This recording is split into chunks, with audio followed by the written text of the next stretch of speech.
ngày ní nó bảo một ôn mà mơ cô cổ farm chịu phê đi rung này than này mình chịu phê chăm sóc phó mình chịu phê cái lại hà là than được chi phòng chắc là phê ở nơi bên nơi nơi xem nghiệm nơi sống nắng cái hai ta sạch sáng hai cái đà hai cô cổ farm nó tâm tập bao thằng mày đài thếแต่còn tha dù đài haiแต่còn tha bây giờ chi tới ba hai bà chỉ cần bây giờ ngày với nhá ba hai chi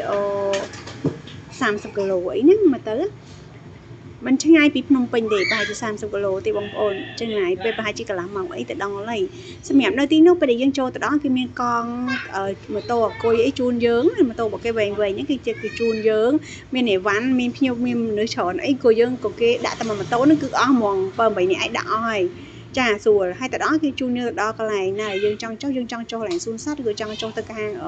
កន្លែងញ៉ាំអីគេជូនយើងទៅដាក់តាមហ្នឹងបន្ទាប់ពីហ្នឹងគេមានជីវភាពកង់ទៀតមានជីវភាពកង់នៅក្នុងរូបក្បាលវីដេអូដែលខ្ញុំដាក់មកដំបូងហ្នឹងគេមានជីវភាពកង់នឹងឲ្យយើងជួលយកកង់ហ្នឹងមួយគឺតម្លៃ 20,000 ជាងតាមដែលខ្ញុំចាំដូចជា 20,000 ឡើងចាហើយយើងជិះបានគ្នាច្រើននាំគ្នាធាក់ទាំងអស់គ្នាសប្បាយបងប្អូនសប្បាយបងប្អូនអាចសាកទៅលេងបាននៅហ្នឹងគេមានជីវភាពចិញ្ចឹមអូទ្រីទៀតខ្ញុំទិញបានពងអូទ្រីមួយតម្លៃ $25តែអាចមានតម្លៃលើហ្នឹងទៀតគ្រាន់តែខ្ញុំជ្រើសរើសយកតម្លៃ $25វាពងជីវភាពពងឲ្យថ្មីហ្មងណាបងប្អូនឲ្យចង់ឲ្យថាអ្នកមានតងន់អីចង់បានពៅអីអាចទិញនៅនឹងបានចាពងថ្មីហ្មងហើយគេចំណីរបស់ពងអូទ្រីហ្នឹងគេមានចកសូឡាគេចិញ្ចឹមដល់4ស្រះណោះចកហ្នឹងគេដាក់វាដល់តែ4ស្រះដើម្បីជាចំណីសម្រាប់ត្រីនេះជាមួយនឹងពងជាមួយនឹងអូទ្រីហ្នឹងហ្មងហើយរសជាតិឆ្ងាញ់មែនរបស់ដែលថ្មីរសជាតិឆ្ងាញ់មែនខ្ញុំយកមកភ្លក់ហើយបងប្អូនថ្មីឆ្ងាញ់មែនរសជាតិឆ្ងាញ់ណាស់